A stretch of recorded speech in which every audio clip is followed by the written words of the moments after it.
again. So today we are going to be making a yummy banana bread, one of our top favorites, and I actually have people ask me all the time to make this up for them. So it's a chocolate chip walnut banana bread, and it is so good. In fact, it's one of my favorites. Please feel free to change things around. You need 1/3 cup of honey. Now, if you do not have honey, that's okay. So you can use 1 cup of sugar instead. So anytime that you have a recipe that calls for honey and you're out of honey, times it by 3 to replace it with white sugar. You need 4 extremely ripe bananas. Now, when I'm using bananas, I like to take my really ripe ones, almost black bananas, and I put them in the freezer overnight. And I will actually leave them there up to 6 months. I think it's 6 months is like your safe freezing time for bananas. So anytime I have extra bananas that are starting to turn, I just throw them in the freezer and then I pull them out anytime I need them. Now, around the holidays, I go through a lot of banana bread. So banana bread is really is almost just a holiday bread, but it's one that you can use any time of the year, and it's awesome. So you need 4 ripe bananas. The rule of thumb with banana bread is the riper, the better. I mean, black and gooey, like something you would never dream of actually eating, is what makes the best banana bread. And it's because the riper it gets, the more of the natural sugars concentrate inside the actual banana.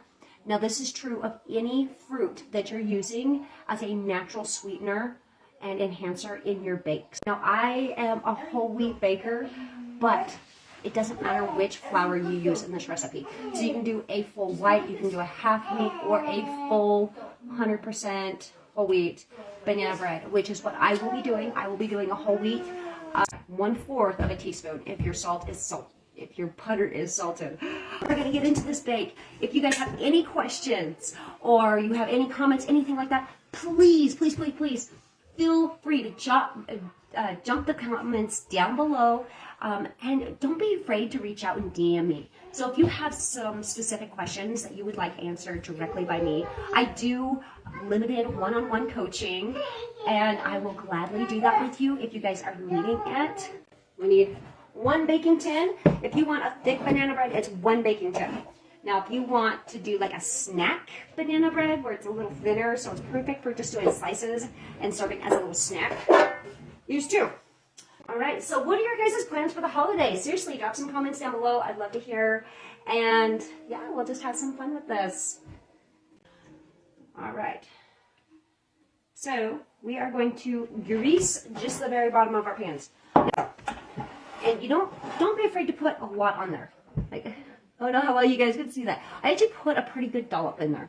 I'm not going to use all that, but it is really good for making sure I have enough.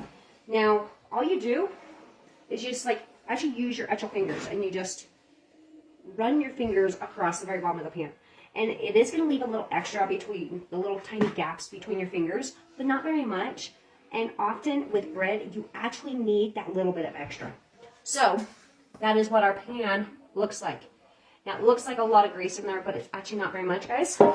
But that will make it so that your bread does not stick to the bottom of your pan and you can't get it out. Another thing with your pans, I highly suggest conditioning all of your metal pans. Any pan you use in baking or cooking, keep it well conditioned, and then your food's not going to stick to it. It's a healthier eating style too. Ooh, and 1/2 cups of flour. So always start with your dry ingredients first, and then move on from there. All right. I had somebody ask me earlier, so if you are baking at home and you need an accurate measurement, make your scoop using the back of a butter knife or something along those lines, and tap all the way along. What that does is it fills in any air holes that are still inside, regardless of what it is that you're making, but especially like a powder. This really helps. Now, if you're using like lard or like your shortening, Crisco's, whatever,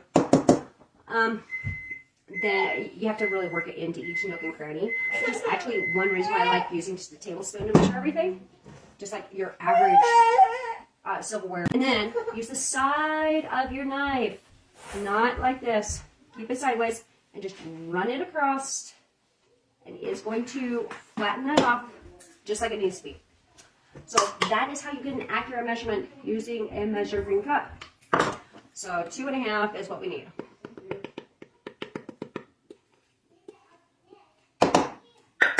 I always give it a tap. Just habit, I guess. So, all right. So it's been a little while. I'm having to refresh my memory. I have not done any actual holiday baking yet this year, so that's insane for me. That really, truly is like nuts. Okay, so I actually do the same thing with my baking sodas, my baking powders. You can use a lid to do this too, guys. Depending on what it is that you are measuring out. If it's something small like this, don't be afraid to just use a lid.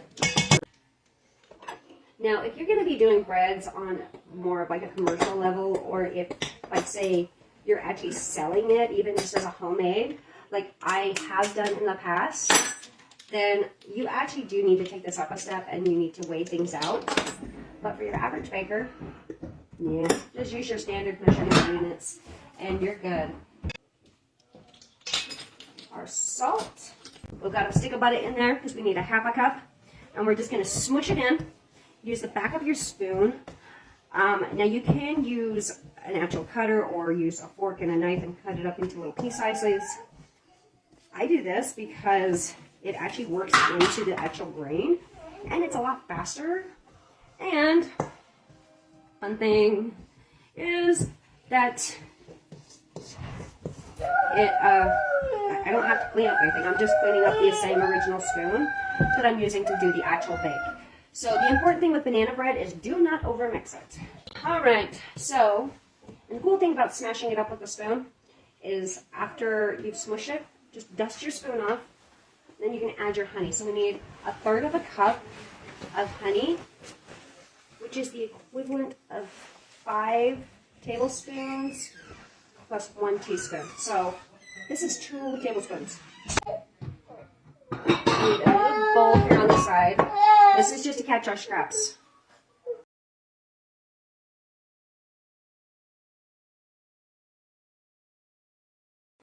Yeah, so we're just gonna smush our bananas in really quick. We need 1/2 cup of buttermilk. That's what we're looking like right now. And add our nuts and our chocolate. Throw it in our pan. Now, banana bread is best served cold.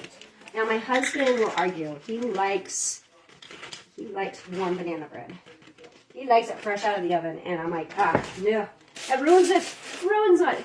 So, what are your guys' thoughts? Seriously, so simmer of sweet, and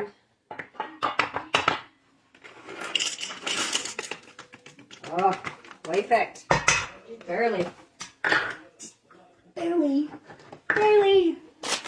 All right, walnuts. Easy peasy lemon squeezies.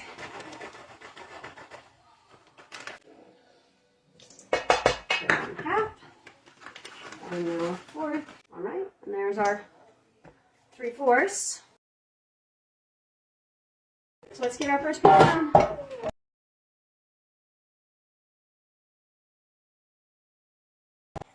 Yummy. So we're just going to smush this down in here. Now, like I said, if this were an oil-based banana bread, it would be a little bit different. So an oil-based banana bread is going to be kind of runny, and it will just kind of like pour into your pan. There we go. We're going to cook these for about an hour. So that does vary a little bit depending on your oven. So, and I hope you guys have an amazing night, and we will talk to you again later. So